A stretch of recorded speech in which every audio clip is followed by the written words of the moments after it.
फिक्र में अगला फोकस दिल्ली की पॉलिटिक्स पर है। कुछ घंटों बाद विधानसभा चुनाव के परिणाम घोषित हो जाएंगे। सभी पार्टियां अपनी जीत के दावे करते हुए नतीजों का इंतजार कर रही हैं और कल दोपहर तक उनका इंतजार खत्म हो जाएगा। मगर आज दिल्ली में एसीबी यानी एंटी करप्शन ब्यूरो का इंतजार खत्म नहीं हुआ। वो 2 घंटे तक अरविंद केजरीवाल के घर में दाखिल होने का इंतजार करती रही, मगर अंदर जाने की परमिशन नहीं दी गई। पूरी खबर आपको विस्तार से बताएंगे, मगर उससे पहले यह जान लीजिए कि इस मामले की शुरुआत कहां से हुई। दरअसल दिल्ली के सुल्तानपुर माजरा विधानसभा सीट से आम आदमी पार्टी के उम्मीदवार मुकेश अहलावत ने सोशल मीडिया पर एक पोस्ट करते हुए कुछ गंभीर आरोप लगाए। मुकेश अहलावत ने लिखा कि उनके पास अनजान नंबर से कॉल आ रही है और उन्हें अरविंद केजरीवाल का साथ छोड़ने के लिए कहा जा रहा है। साथ ही उन्होंने आरोप लगाया कि कॉल करने वाला उन्हें मंत्री पद और 15 करोड़ रुपए का ऑफर दे रहा है। मुकेश अहलावत ने अपनी पोस्ट में एक मोबाइल नंबर भी शेयर किया और दावा किया कि इसी नंबर से उन्हें फोन किया गया है। हालांकि इसी पोस्ट में उन्होंने आम आदमी पार्टी के प्रति अपनी वफादारी और निष्ठा दिखाने की कोशिश भी की।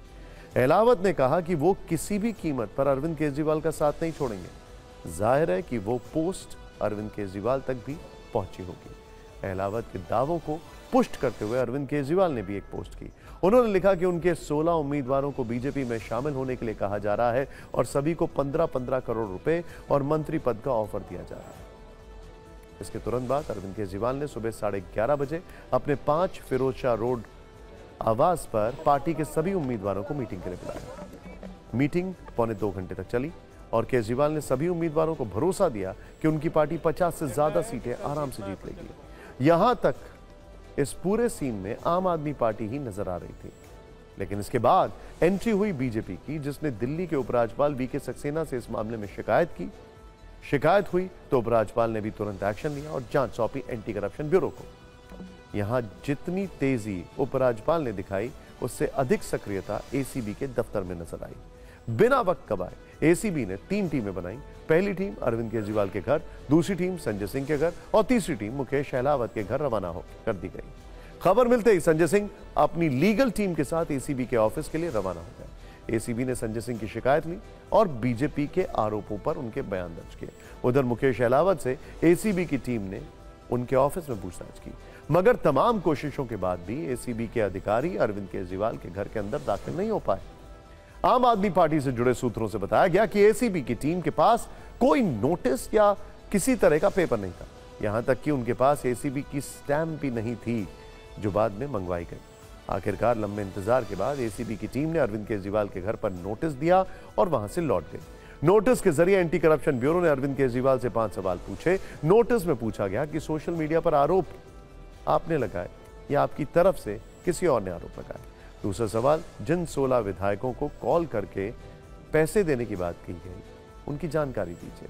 तीसरा, विधायकों से संपर्क करने वाले लोगों के नाम और नंबर की जानकारी दीजिए। चौथा, आपने और आपकी पार्टी के सदस्यों ने जो आरोप लगाए हैं, उनके सबूत दीजिए। और आखिरी सवाल पूछा कि भ्रम फैलाने वालों पर एक्शन क्यों न लिया जाए। देश के अंदर जो कानून क्या है, अगर मेरी कोई कंप्लेंट है तो कंप्लेंट पे इंक्वायरी और इन्वेस्टिगेशन होनी चाहिए।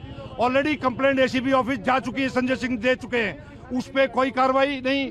यहाँ पर आकर ये पॉलिटिकल ड्रामा बनाना चाहते हैं, सिर्फ इमेज खराब करने के लिए, एक पैनिक करने के लिए की कोशिश की जा रही है। और क्योंकि भारतीय जनता पार्टी चुनाव हार रही है, इसलिए ये सारी साजिश की जा रही है। इस मामले में एसीबी के पास संजय सिंह और मुकेश अहलावत की शिकायत दर्ज हो चुकी है। आप सांसद संजय सिंह खुद एसीबी के दफ्तर पहुंचे थे। उन्होंने एसीबी को वो मोबाइल नंबर भी दिया जिससे कुल 12:09 पर मुकेश अहलावत को कॉल आया था और 15 करोड़ रुपए और मंत्री पद का लालच लिया गया था। शिकायत दर्ज होने के बाद एसीबी मुकेश अहलावत के भी दफ्तर पहुंची। संजय सिंह ने उम्मीद जताई है कि एसीबी इस पर एक्शन लेगी। इस बीच हमें सूत्रों से एसीबी और संजय सिंह की बातचीत की एक्सक्लूसिव जानकारी मिली है। आज जब संजय सिंह शिकायत दर्ज कराने एसीबी के दफ्तर पहुंचे तो एसीबी अधिकारियों ने पूछा कि किन किन विधायकों को कॉल गए और उनके नाम बताइए। तो संजय सिंह और उनके वकील ने जवाब दिया कि हम अपनी शिकायत देने आए हैं। इस पर एसीबी अधिकारियों ने पूछा कि मुकेश अहलावत कहां है, वो एसीबी के सामने क्यों नहीं आए। जवाब दिया गया कि हमारी शिकायत लिखित में है, वो दे दी। फिर पूछा गया कि कुल कितने उम्मीदवारों को पैसे का लालच दिया गया। इस सवाल का जवाब नहीं दिया गया। यह भी पूछा गया कि बार बार बयानों में उम्मीदवारों के नंबर क्यों बदले गए। इसका जवाब भी नहीं दिया गया। अगला सवाल था कि ना तो मुकेश अहलावत सामने आए हैं और ना केजरीवाल, फिर दूसरे विधायकों के नाम कौन बताएगा?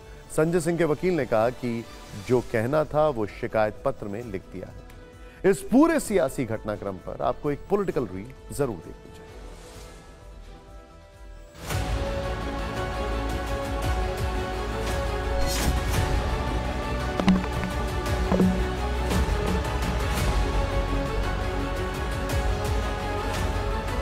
बजे के आसपास फोन आया था मेरे पास और वो बोल रहे थे मिलने के लिए कि आपसे मिलना चाहते हैं और परवेश वर्मा जी के ने आपसे को फ़ोन मिलवाया है और बोले आपके फ़ायदे के लिए ये है, आपको फ़ायदा ही होगा। तो मैं कहा फ़ायदा क्या होगा, चुनाव तो हो गया अब। तो इन्होंने बोला कि आप समझा करो, आप मंत्री हो और सरकार नहीं आई तो हम आपको मंत्री बना देंगे।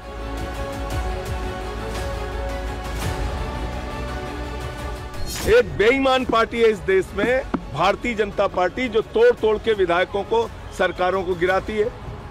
हमने उस पूरे मामले की शिकायत खुद से दी है और जांच की मांग की है। अरविंद केजरीवाल हो या आम आदमी पार्टी के दूसरे नेता है, इनका चरित्र ऐसा है कि ये झूठ बोलते हैं और भाग जाते हैं। खुद अरविंद केजरीवाल झूठे आरोपों में 2-2, 3-3 बार भारतीय जनता पार्टी के नेताओं से माफी मांग चुके हैं। इस बार भी तैयार रहना चाहिए, क्योंकि हम एंटी करप्शन ब्यूरो में जा रहे हैं इनके खिलाफ। इनको बताना पड़ेगा किसने फ़ोन किया है, किसको किया है, कितने पैसे हैं, 7 है या 16 है, ये भी बताना पड़ेगा।